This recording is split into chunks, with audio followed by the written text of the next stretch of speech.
Strap in because this one's going to be a doozy and there's a lot going on here. To set this up, a black woman on February 9th went to attend her first hockey game, the Washington Capitals game.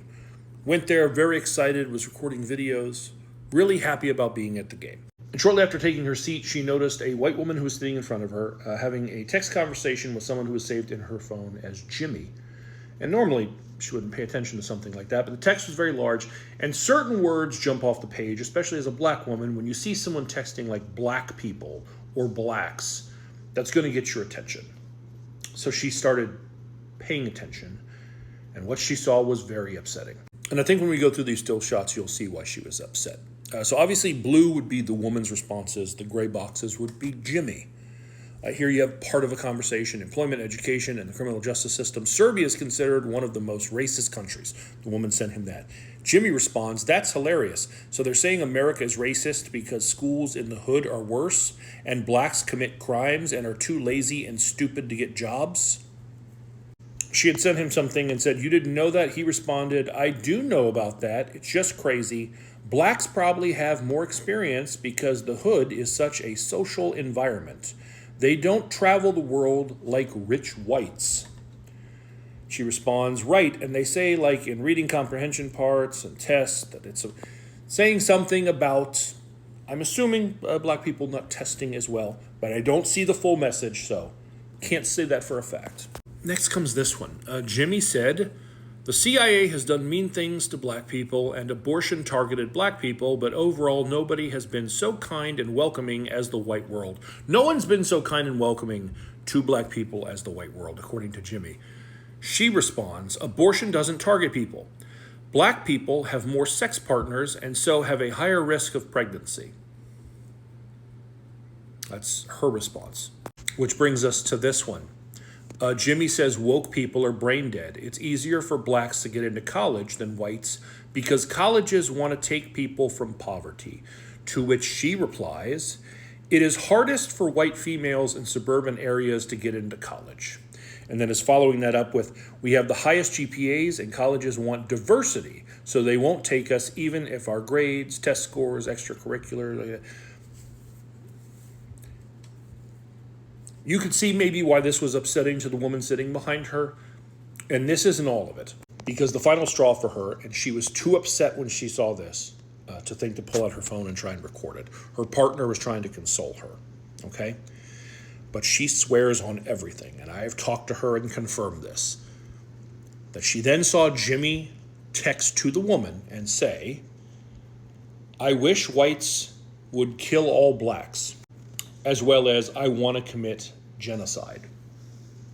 And what got her so upset, as bad as that is, was that the woman texting with him just sort of moved on from it, like continued the conversation. Wasn't like, "What the fuck are you talking about?" She said all of that. She was distraught. She said the only reason she didn't confront the woman is because the woman was there with a couple of young kids. And for their sake, she didn't just blow the fuck up. But after hours of this, that woman got up to leave, and she got a very clear image of her. And then she messaged me after posting her video on TikTok and asked if I could help with this. And it took me very little time, quite frankly, to take this image, and from that, find this image of that woman attending a Capitals game. She also said that this looked like the young children she was with. That image led me to this image, which led me to this very professional-looking picture that is on the website of her employer. That employer being one Alpine Group, which you can see from this LinkedIn is listed as a top 20 DC lobbying firm. And as you can see on their employment page, she's right there, Courtney Johnson, listed as a principal with Alpine Group. Actually, if you go to her LinkedIn, she's listed as the senior vice president at Alpine Group. And if you go to the Alpine Group website and you click on her picture, it pulls up her bio page. It says that Courtney Johnson was recognized as a top lobbyist by The Hill and is dynamic, experienced, and highly motivated government affairs professional with a proven track record of successful advocacy.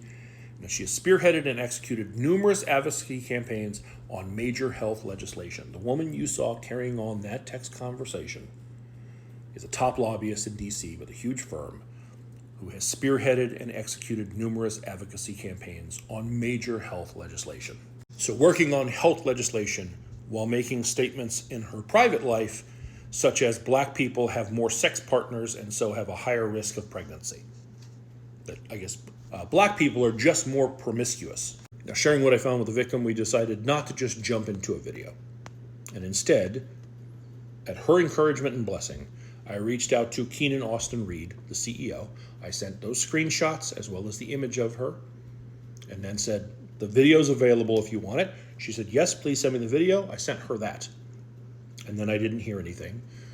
So after a full day, I emailed her and said, hey, making a video. I don't know if Alpine Group would like to make a statement.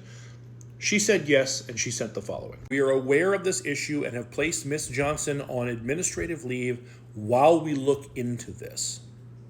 These statements are inconsistent with our values, culture, and beliefs as an organization. Statement from the Alpine Group. I'll tell you that the woman that experienced that recorded those images, didn't love this response, and I'm not crazy about it myself. But this is their response. So there it is. Also don't know who Jimmy is. I didn't see a Jimmy or a James who works at Alpine, so I guess that's good. Although considering the circles she runs in, he could still be someone important. And what he was saying was absolutely vile. So maybe after January 20th, this is just considered not as big a deal to some people. Still a big deal to me. Still a big deal to that woman who experienced it. I think it's still a big deal to a lot of people in America, regardless of their political affiliation. So I will keep tabs on this, and if I hear anything more, I will let you all know.